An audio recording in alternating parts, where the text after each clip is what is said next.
Kalau di kitab sebelah, yang namanya langit itu punya tiang, Pak. Tiang. Oke lah, nggak tahu mungkin itu bahasa kiasan atau gimana ya. Tetapi tiang itu sampai sekarang belum ada teorinya bahwa langit itu punya tiang. Ya. Dan yang sudah saya baca di kitab sebelah mengenai ilmu pengetahuan, banyak sekali poin-poin dalam yang berhubungan dengan sains itu tidak dibenarkan oleh sains pada zaman sekarang. Kira-kira Bapak Ibu tahu nggak kalau serangga itu kakinya berapa? Berapa? Serangga 6, ada yang jawab 6. Kalau di kitab sebelah itu kakinya 4, Bu. Serius?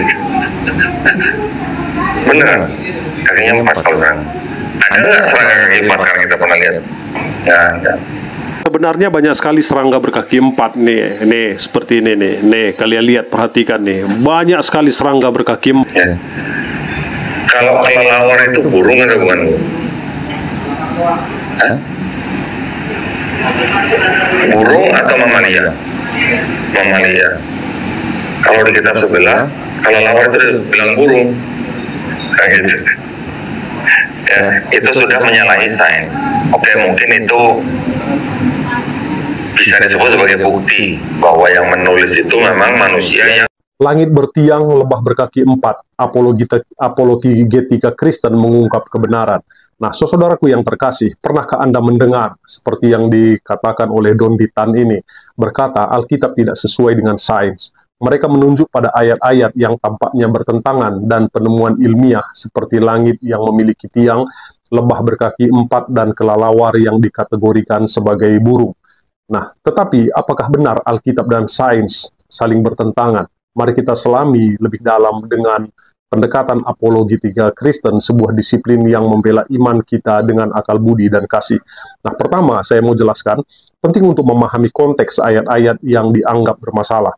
Alkitab ditulis dalam bahasa dan budaya yang berbeda dari zaman modern. Bahasa Ibrani, bahasa Alkitab Perjanjian Lama, menggunakan banyak kiasan dan simbolisme untuk menyampaikan makna.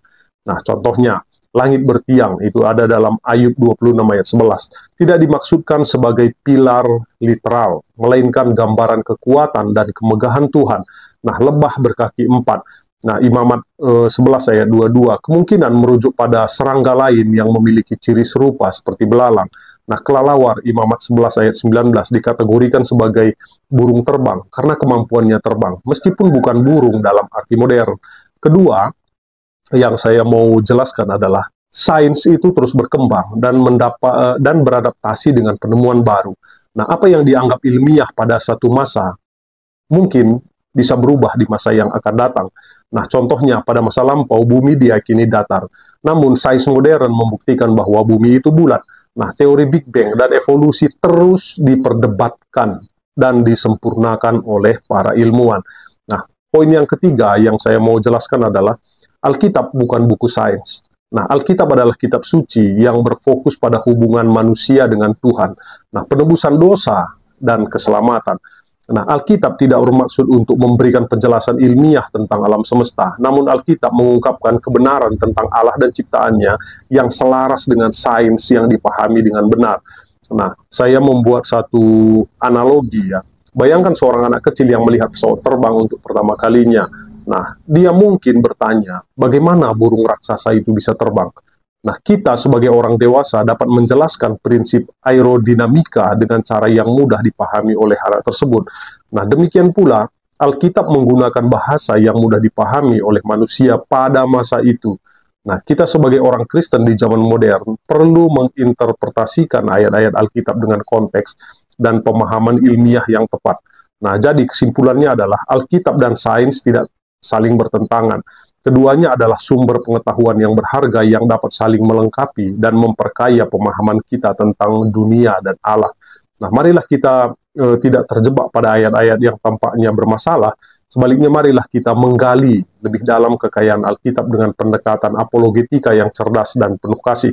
Ingatlah, iman Kristen bukan tentang kepercayaan buta, melainkan tentang keyakinan yang didasari oleh akal budi dan bukti. Ya, Mari kita bersaksi dengan berani dan penuh kasih tentang kebenaran Alkitab dan menunjukkan kepada dunia bahwa iman dan sains dapat berjalan berdampingan dan harmonis. Ya, Tuhan memberkati kita.